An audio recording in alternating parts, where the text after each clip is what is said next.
Well, I have family who worked for the district, and they've been encouraging me to move up here and apply. 2 kids that lived here for about 20 years. Roughly 20 years in management consulting, project management, different jobs of various sorts, I've been to over like 41 countries. Our daughter just recently graduated this past spring from Worthington, Kilbourne, and I've been heavily involved with the marching band. A few years ago, I started subbing in the offices, mostly in elementary schools, and really had a lot of fun. I wasn't looking for a job, so it wasn't as high stakes.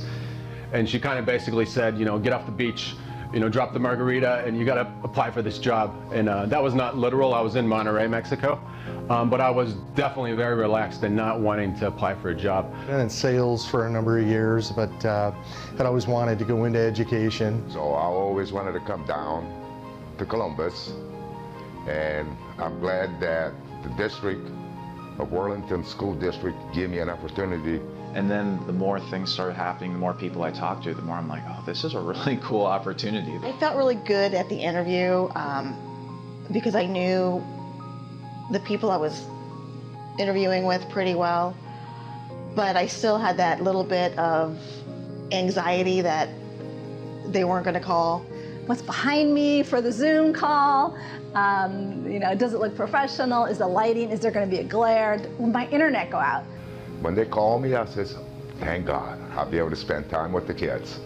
When I ended up telling them about, they're like, oh, you were offered a job at Worthington? I was like, yeah. It's like I talked to teacher friends, they're like, you're going to take it, right? I'm like, yeah. It's like, I think so, I guess. And then the more I heard about it, the more I was excited, and I accepted the offer. And then now looking back, I'm like, of course, have to accept that offer. So. A little bit of a freak out moment. If you watch The Office at all, there's the scene where they do the fire test. Oh my God! Okay, it's happening. Everybody stay calm. What's the procedure, everyone? It's kind of how it was. I got the call from Jeff and ended up walking around, just pacing around my apartment.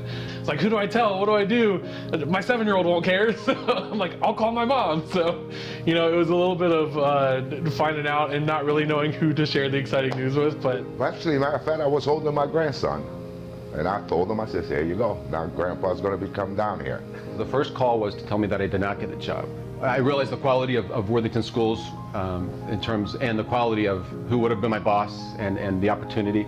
And because through the phone call, which was, I was very gracious to receive the call that I was not chosen, but I was a top contender. They had provided me references like direct numbers and even people to call in other districts. I knew that this was the district that I wanted to teach in and be a part of, and fortunately things have worked out. It was a good feeling to know that I had a home in Worthington. The day that I did my testing for my road test for my license, we got my trainer and I got back after completed the test, had passed, stopped and got my license on the way home, and was told, awesome, we're going to bring you on as a sub full, officially. I was expecting 2 calls that day, one from my dentist and one from the school. I got good news and bad news. The bad news was that I needed a root canal, but the good news was that I got the job at Liberty, so I was really pleased. I had another call 1 week later saying, well, guess what? The position's back open and we want you.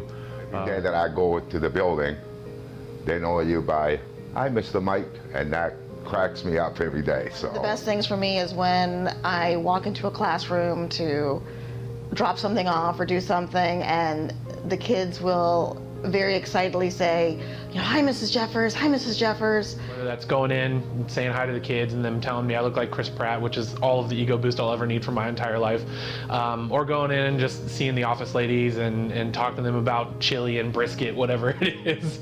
It's the thing that motivates me every single day, and I can't express how much working here means to me.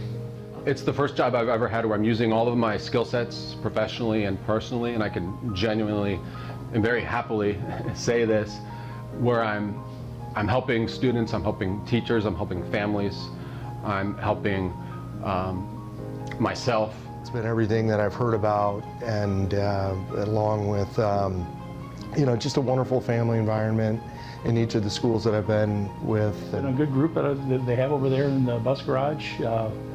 Definitely a family atmosphere. Jokingly a dysfunctional family sometimes, but a family nonetheless. It's such a great spirit. I'm in the right building. They took good care of me starting out, and it's been great.